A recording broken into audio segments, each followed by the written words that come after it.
El caso Avena es un caso importante, siempre lo ha sido, porque estamos hablando de la protección de vidas humanas de mexicanos a los que se les sentenció a muerte, en parte por una falla procesal grave del gobierno norteamericano, que desatendió sus obligaciones en la Convención de Viena en materia de relaciones consulares.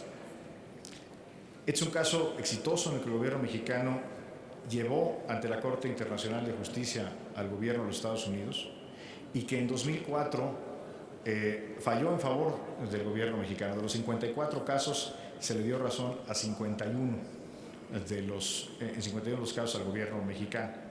Este es un precedente, insisto, más allá del altísimo valor que tiene la protección de la vida humana, este es un caso que sienta un precedente muy importante el día de hoy, porque nos habla específicamente de cómo las instancias internacionales pueden proteger a los mexicanos ante la violación al derecho internacional por parte del gobierno de Estados Unidos en caso de que ocurriera. En este caso particularmente, un derecho fundamental para la protección de los mexicanos en el exterior, que es el derecho a la protección consular, a la visita consular en el debido proceso. El fallo Avena, sin duda, ha sido exitoso. 10 de los 51 casos ya tuvieron una sentencia que fue conmutada a cadena perpetua. Otros casos están todavía en proceso. Y tal vez lo más lamentable del caso Avena fue que, si bien el presidente de los Estados Unidos, en ese entonces George W. Bush, emitió una orden ejecutiva para obligar a todas las autoridades jurisdiccionales a respetar el fallo, un gobierno estatal, que fue el gobierno de Texas, se opuso y ganó un litigio.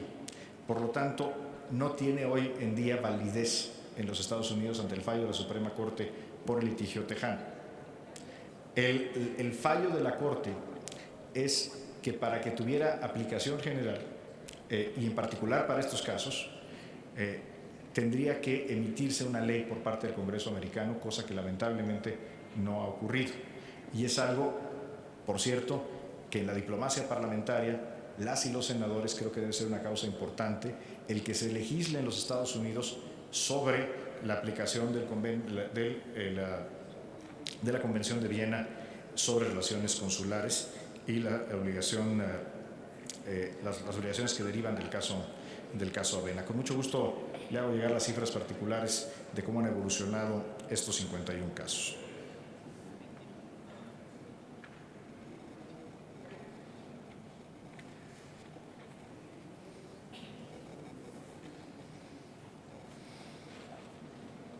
Senadora Sansores, gracias por sus preguntas. Mire, con respecto a la conversación del presidente Peña Nieto con el presidente de los Estados Unidos, yo no necesito una grabación porque yo estaba presente. Y le puedo asegurar, primero, que la postura del presidente de los Estados Unidos mexicanos fue de absoluta firmeza, claridad, dignidad y respeto a la soberanía. Eso no debe de quedar ninguna duda. Y esas filtraciones que conocimos en los medios son absolutamente falsas. De hecho, hay varias versiones de esas filtraciones. Son 3 medios distintos que cada uno presenta una filtración diferente, lo cual no es el primer caso en el que ocurre. Hemos visto una proliferación de filtraciones relacionadas con el gobierno mexicano que no tienen sustento. Es muy lamentable que este sea el contexto en el que está ocurriendo la política norteamericana y cómo nos afecta. Pero no debe quedar duda sobre la actuación del presidente de México en esta y en todos los contactos que ha tenido con representantes del gobierno de los Estados Unidos. Usted dijo una frase que yo suscribo plenamente. La esencia de la negociación o del diálogo debe ser la gente, no las mercancías. Por supuesto, y así lo dije al inicio de esta comparecencia, la prioridad del gobierno de México es el respeto a los derechos humanos, a los derechos civiles, al debido proceso hacia los mexicanos en el exterior. Los temas comerciales son de total importancia, no los minimizo, pero antes que los temas comerciales están los temas humanos, y ahí es donde debemos, creo que todos, y nuevamente el Senado de la República puede contribuir de manera muy importante, y estamos ávidos de tener esta colaboración, pueden contribuir muy importante a la protección de los mexicanos en el exterior.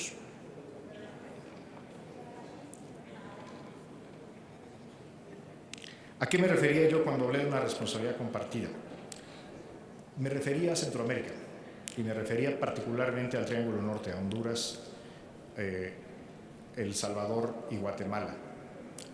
No podemos pretender atender este fenómeno migratorio que se ha acelerado de manera considerable en los últimos años, en los últimos 3 o 4 años, si no asumimos también una responsabilidad con respecto al desarrollo y a la estabilidad en la región. México tiene un fondo de acuerdo a las capacidades presupuestales del Estado mexicano, en el cual colabora en proyectos de desarrollo en la región centroamericana, no solo el Triángulo Norte. Asumimos nuestra responsabilidad, pero el gobierno de los Estados Unidos también tiene que asumir su responsabilidad. Tiene que compartir la responsabilidad con los gobiernos centroamericanos, con el gobierno de México y, por cierto, con otros gobiernos que quieren participar. El gobierno de Colombia, el gobierno de Canadá, por ejemplo.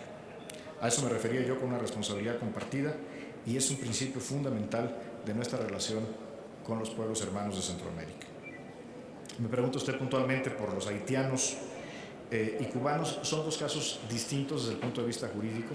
El caso de los haitianos que han llegado fundamentalmente a Baja California, la mayoría de ellos en Tijuana, otros en Mexicali, llegaron ahí por una expectativa generada por el propio gobierno de los Estados Unidos. No es una migración ilegal, no entraron a México de manera ilegal. Y entraron porque se iniciaron un proceso en el cual entrarían de manera legal a Estados Unidos bajo la figura del refugio o asilo. El gobierno de los Estados Unidos, desde los últimos meses de la administración Obama, ha sido particularmente lento en la resolución de cada uno de los casos. De los aproximadamente 5,000 casos que teníamos a principios del año, han sido ya resueltos poco más de 1,000, pero quedan todavía 4,000. Este fue uno de los temas que hablamos en la reunión con los secretarios, en los cuales les pedimos de manera enfática que necesitamos una respuesta, porque al no haber una respuesta definitiva, incluso una negativa, es natural que la persona no se quiera mover. Si la respuesta es una negativa, asistiríamos a estos ciudadanos haitianos en la medida de nuestras posibilidades a retornar a su país de origen o a donde lo quisieran. Pero el problema es que ahorita no hay todavía una respuesta, están a la expectativa. Claramente aquí es una política de los Estados Unidos y tal vez un cambio en la forma de aplicar esta política, insisto, no por parte de la actual administración, sino esto viene desde los últimos meses de la administración anterior, que está generando esta problemática. El caso de los cubanos es un caso un poco diferente, porque aquí resulta de un cambio de la política migratoria con respecto a Cuba. Usted conoce muy bien esta política que tenían los Estados Unidos, los llamados pies secos, pies mojados, en los cuales los cubanos que llegaran a territorio estadounidense por tierra podían solicitar de manera inmediata el asilo político. Esto generaba un flujo recurrente de hombres, mujeres, niños, familias enteras cubanas que llegaban a México muchas veces por Centroamérica, a veces por otros puntos de entrada, para llegar a los Estados Unidos. En los últimos días de la administración Obama cambió esta política y se canceló, lo cual generó que había un número relevante de personas de origen cubano en nuestro país que de pronto veían frustrada su aspiración de entrar a Estados Unidos conforme a las reglas que hasta hace unos días eran vigentes. Aquí lo que hemos hecho es tener una colaboración muy cercana con un gobierno amigo que es el gobierno cubano, lo cual nos ha permitido, con el apoyo de la Policía Federal, del Instituto Nacional de Migración, asistir el retorno de estos ciudadanos a su país de origen, que es Cuba, conforme nos lo han establecido.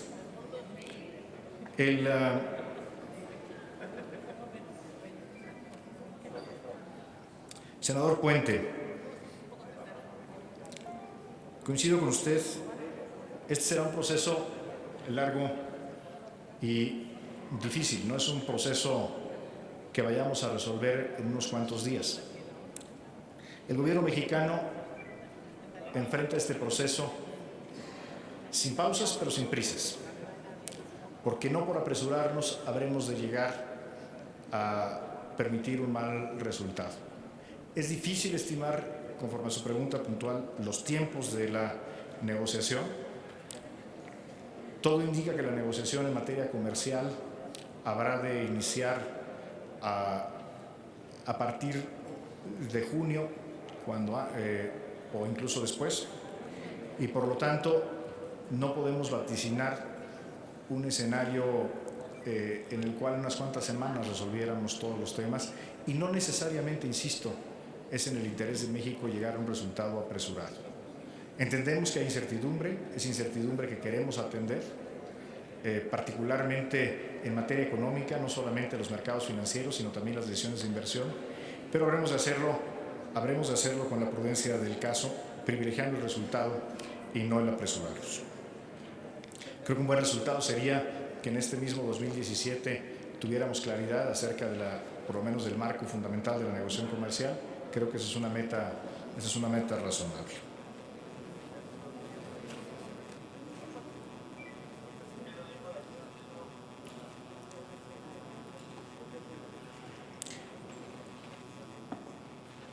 Senador de Médicis, gracias por sus expresiones. 3 preguntas puntuales. ¿Cómo respetar los derechos de los ciudadanos mexicanos? Primero, un elemento muy importante es que los mexicanos en Estados Unidos conozcan cuáles son sus derechos.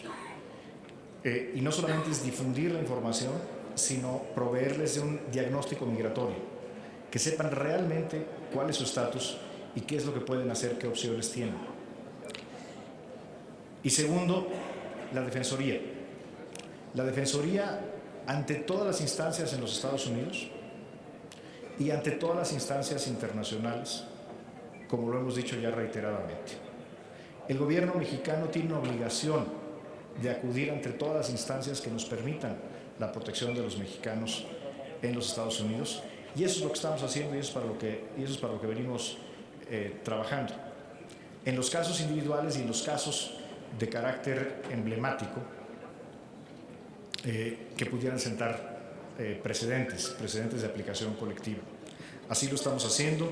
Los recursos que por iniciativa de la Comisión Permanente de muchas senadoras y senadores ha recibido ya la red consular se están aplicando específicamente para eso, en los términos del informe que he presentado ya al presidente de la mesa directiva y que está disponible ya en nuestra página de internet.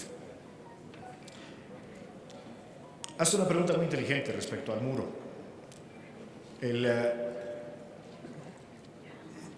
Y usted lo dijo con mucha crudeza. Es una facultad soberana de un país proteger sus fronteras, y en estricto sentido no le compete a un gobierno extranjero intervenir. No escatimamos y no regateamos la soberanía de los Estados Unidos. No entendemos el muro, ni lo entendimos desde 1986, cuando se emitió la primera autorización para empezar la construcción del muro, que empezó en los 90 y ha continuado en los últimos años y que hoy tiene ya más de 600 kilómetros. Nunca lo hemos entendido como un tema bilateral. Es una decisión unilateral que entonces y ahora consideramos un gesto hostil, un gesto no amistoso, que en nada contribuye a la buena relación entre dos pueblos vecinos, socios y amigos. Esto lo digo sin menoscabo de que existan elementos específicos dentro del derecho internacional, como aquellos a los que se ha referido el senador don Patricio Martínez, por ejemplo en materia limítrofe, y es un caso que estaremos, senador, estudiando, y agradecemos mucho la iniciativa que ha tomado usted de estudiar este caso en materia limítrofe, y estamos listos en la Secretaría, particularmente a partir de la SILA, para hacer el estudio técnico del caso que usted generosamente estará presentándonos.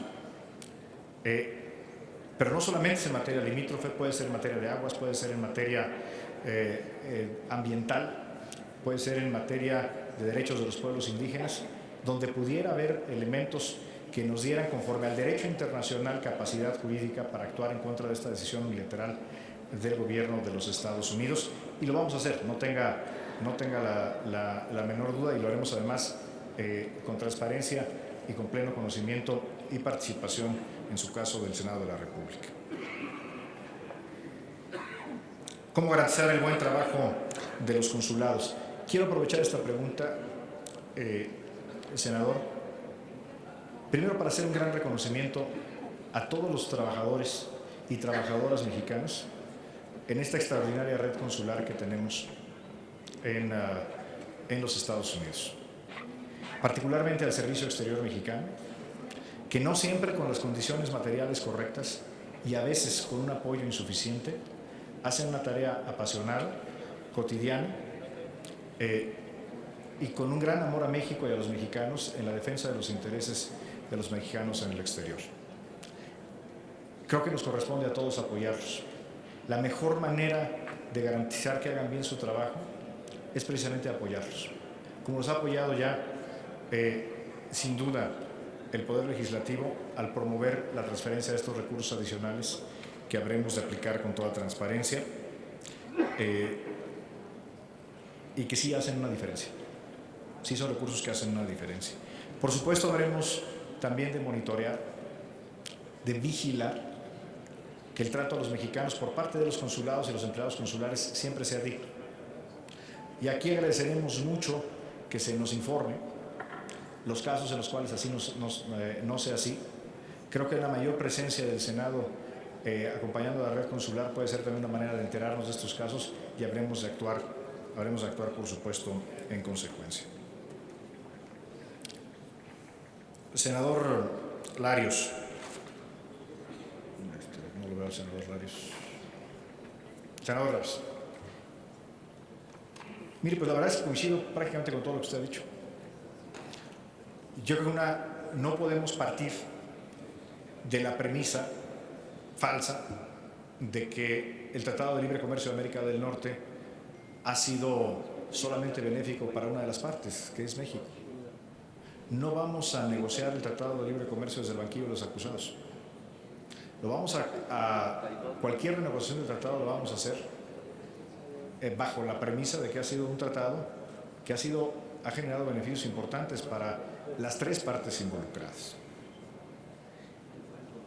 Y tiene usted razón cuando señala que el principal problema que tenemos hoy en la coyuntura es que no está realmente clara cuál es la posición de los Estados Unidos frente a la negociación del tratado. Nos queda claro que el presidente de los Estados Unidos quiere revisar el tratado, pero en parte porque todavía, hasta el día de ayer apenas, se ratificó al secretario de Comercio. No está todavía ratificado el representante comercial, quien típicamente lleva a cabo estas negociaciones.